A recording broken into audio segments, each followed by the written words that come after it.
ময়মনসিংহ কৃষি বিশ্ববিদ্যালয়ের যে দেখেন আসলে এটা কিন্তু লাগে না, প্র্যাকটিক্যাল ক্লাস এটা লাগে না মেয়েদেরকে দেখানো, এটা মানে বেশি লেভেলের ভাইজলেম হয়ে গেল, ঠিক না?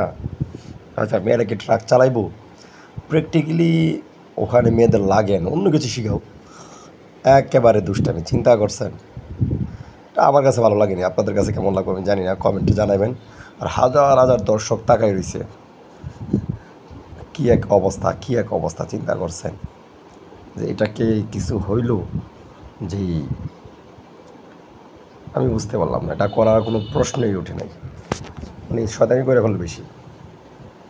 এটা ঠিক করে নাই আমার মতে, কারণ হচ্ছে যে এই মেয়েরা তো এখানে কাজ করতেছে না, প্র্যাকটিক্যালি করছে ভিডিও করছে, ফেসবুকে আসছে, ইউটিউবে আসছে, আল্লাহ যাক তারাই ভালো বুঝে।